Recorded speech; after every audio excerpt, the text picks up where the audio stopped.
नगर निगम शिमला द्वारा शहर में दुकानों की नए सिरे से लीज करवाने के नियमों से शहर के व्यापारी भड़क गए हैं और पुराने नियमों पर लीज रिन्यू करवाने की मांग कर रहे हैं।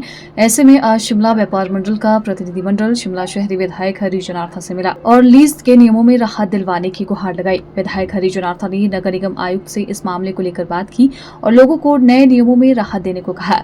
यही नहीं, विधायक हरी जनार्था ने इस मामले को मुख्यमंत्री के समक्ष भी उठाने का आश्वासन दिया। विधायक हरी जनार्था ने कहा कि नगर निगम के शहर में काफी दुकानें हैं जो लीज पर दी गई है। कई लोग 70 साल से लीज पर बैठे हैं, लेकिन अब नगर निगम ने लीज नियमों में बदलाव किया है जिसमें काफी शर्तें लगाई गई है। इसको लेकर उन्होंने आयुक्त से बात की है। इसमें दुकानदारों से एफिडेविट के आधार पर लीज को रिन्यू करने को कहा गया है। वहीं इस मामले को लेकर वे मुख्यमंत्री से भी बात करेंगे। ये जो एक हमारे म्यूनसिपल कॉर्पोरेशन ने एक मुहिम छेड़ी थी जिसमें कि आपकी जो पुरानी लीज जो उनकी प्रॉपर्टीज थी वो काफ़ी पुरानी लीज पे गई हुई है और ये प्रॉपर्टीज कोई 50 साल पुरानी है, 7 साल पुरानी है, 70 साल पुरानी है।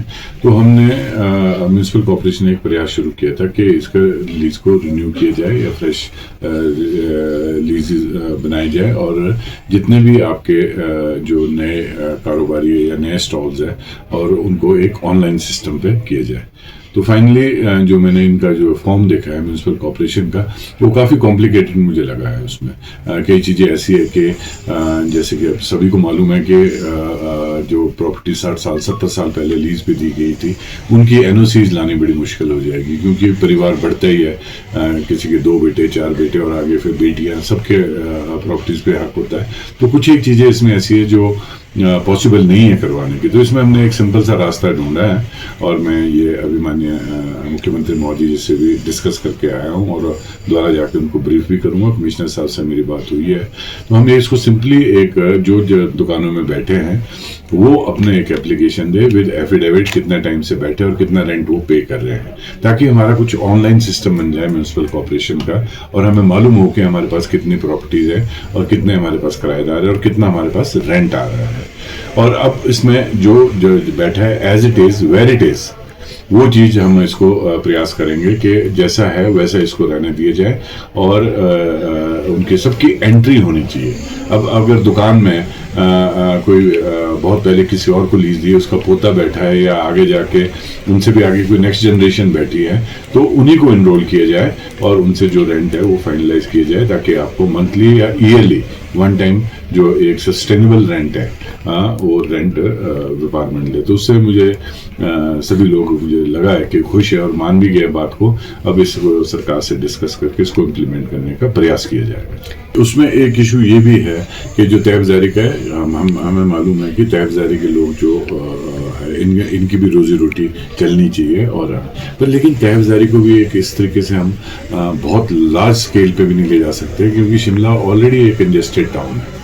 हमारे को लोगों का भी तो देखना पड़ेगा कि लोगों की जो मूवमेंट्स है वो फ्री मूवमेंट्स भी रहे और यहाँ पे तो सड़कें बहुत घेर दी गई है। जहाँ की एक जो नेशनल एक्ट बना है ये नेशनल एक्ट है, ये स्टेट का एक्ट नहीं है, ये नेशनल एक्ट बना है और उस एक्ट के उसकी इम्प्लीमेंटेशन करने के लिए एक कमेटी बनी है जो जिसे हम कैबिनेट सब कमेटी बोलते हैं और उसमें by virtue of being local MLA out है क्योंकि मैं कैबिनेट में तो हूँ नहीं तो लेकिन मैं स्पेशल इन्वाइटी उसमें हूँ। बाकी उसमें विक्रमादित्य सिंह जी भी हैं और अनिरुद्ध सिंह जी भी हैं और हम उसको जो चेयर कर रहे हैं वो हर्षवर्धन चौहान जी चेयर कर रहे हैं और इसके जो जितने भी मेंबर्स हैं, सेक्रेटरीज है, यूडी के हैं और आपके रूरल डेवलपमेंट के हैं और विभिन्न विभागों के सेक्रेटरीज है, कमिश्नर भी है इसमें मेंबर। तो हम इनके लिए कोई रास्ता ढूंढ रहे हैं। पहले जब हमने ये लाइनिंग लगाई थी एक्चुअली मैक्सिमम लोग जो राम बाजार है और लोग बाजार से जो हमारे रजिस्टर्ड तहफ़ज़ारी है उनको आजीविका भवन में शिफ्ट किया गया था। आजीविका भवन में शिफ्ट किया गया था तो वहां पे भी कुछ एक लोग गए हैं और कई लोग ऐसे भी हैं जो आजीविका भवन भी गए हैं और अपना पुराना जो स्थान था वो भी नहीं छोड़ा, विच इज वेरी रॉन्ग। और उसमें जिनके पास डबल ये एंट्री जिनकी आ रही है they can not be tolerated and they will not be tolerated also. और जहां तक की बात जो शिफ्टिंग की आजकल चल रही है कि ये शिफ्टिंग आपकी फ्रॉम लोअर बाजार टू जो पार्किंग है, जीविका भवन की पार्किंग है, पहले लोग ये भी कहने लग गए थे। हम उसमें एक प्रॉपर विचार लेंगे। मेरा प्रयास ये रहेगा कि अगर जीविका भवन में जो दुकानें खाली पड़ी है तो इन तहफ़ज़ारी वालों को दी जाए और इनसे नॉमिनल किराया लिया दिया जाए। वहीं व्यापारियों का कहना है कि वे काफी समय से यहां अपना व्यापार कर रहे हैं। ऐसे में नए सिरे से लीज करवाने में उन्हें परेशानियां झेलनी पड़ेगी, जिसको लेकर आज उन्होंने शहरी विधायक हरी जनार्था से मुलाकात की है और उन्होंने आश्वासन दिया कि वे इस मामले में मुख्यमंत्री से बात करेंगे। आज हम माननीय विधायक साहब से मिलने आए थे। परसों कॉरपोरेशन ने एक सभी जो किराएदार है, कॉरपोरेशन के जो किराएदार है, उनको एक नोटिस इशू किया था कि विद इन 7 डेज अपनी लीज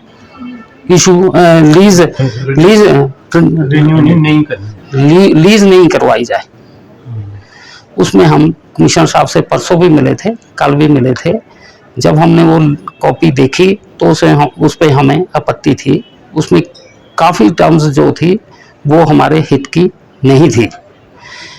आपको एक और बात बता दूं कि ये जो दुकानें हैं कोई आज नहीं रही है। कोई 80 साल से किराएदार है, कोई 70 साल से किराएदार है, कोई 60 साल से किराएदार है, कोई 30 साल से भी होगा। सभी ने आज तक का 31-25 तक सभी व्यापारियों ने अपने किराए पिछले साल एडवांस में जमा करवा दिए थे। हमारा किराए का कोई इशू नहीं है। लीज के जो ये हमने आज इनसे बात की, विधायक जी से बात की, और इनने हमें आश्वासन दिया, कमिश्नर साहब से भी बात हो गई है इनकी, कि अब हम एक सिंपल लेटर बना के कॉरपोरेशन को देंगे अपने रेंट की रसीद साथ में लगा के कि ये दुकान फलाना नंबर स्टॉल हमारे पास है और हम इसका डिक्लेरेशन देनी है। हमने एक सिर्फ कॉरपोरेशन में लीज नहीं होगी। एमएलए साहब ने आश्वासन दिया है कि एक सिंपल पेपर के ऊपर एक हम एप्लीकेशन बनाएंगे, उस पर हम अपना डिक्लेरेशन करेंगे और उसमें ये जो लीज का है ये नहीं होगी। Bureau report, channel 9, Shimla.